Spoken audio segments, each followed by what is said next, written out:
Good morning. I hope that this day for you is a day that is filled with God's mercy, because we all need God's mercy. Mercy. That is our topic for the day. So what is it? What exactly are we talking about when we talk about mercy?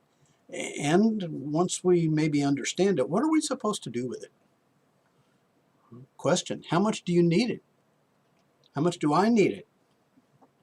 Well, let's pursue this a little bit. In our last message, we talked about the righteousness of God and how we are to hunger for that righteousness.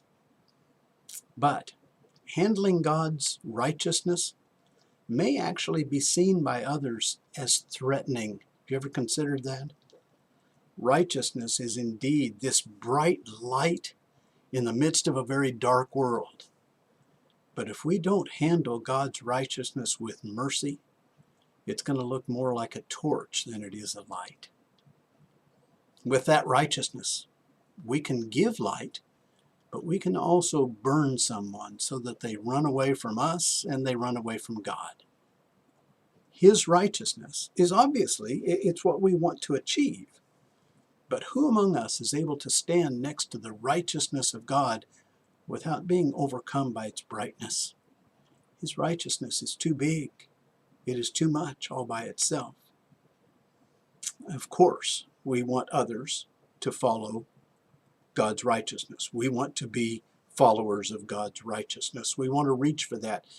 Well, as we said, as Jesus said, we are to hunger and thirst for that righteousness. But when others see that, they may feel more like they're being put on trial and being judged. And the brightness of that righteousness may do more to push them away than to draw them in. For many of us, I think for all of us, if we understand that ultimate righteous standard of God, standing next to that may produce more guilt and shame than anything else. That righteousness then must be accompanied by grace. Mercy is grace. Grace is mercy. It is that wonderful quality of what God is allowing us to experience. And because He loves us and He knows that we're weak, He gives us mercy. Mercy is that presence of compassion and forgiveness. We like mercy. Jesus showed mercy to the woman that was caught in the act of adultery. He showed mercy to the woman at the well. He showed mercy to that criminal that was on the cross next to Him there on Calvary. There was Jesus with all of His power and His authority to punish and to condemn, but instead He chose to give mercy. Each one of those, I might say each one of those and each one of us, but in these stories, each one of those was standing on the very brink of judgment that surely was not going to be good.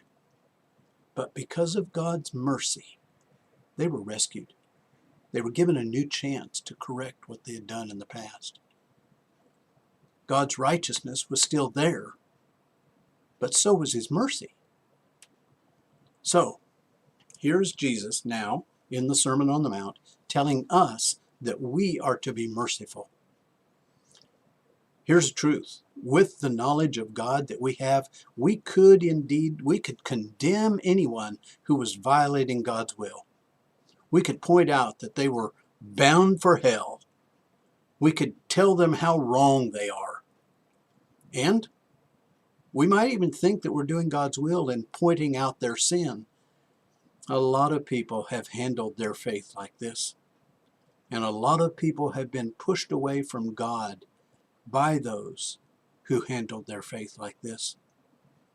Yes, we could just condemn the world, but that would not be the path of Jesus.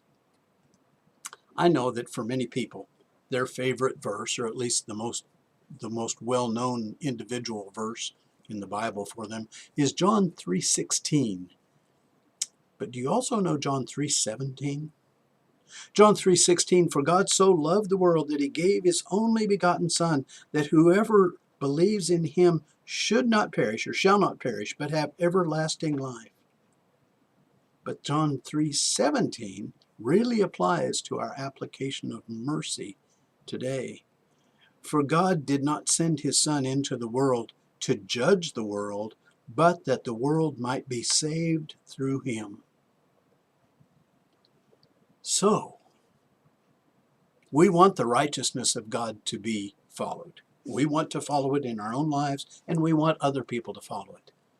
But not one of us can really do anything close to that righteousness without first understanding the presence of mercy. Okay, so all of this is well and good. But even with mercy, there comes a warning.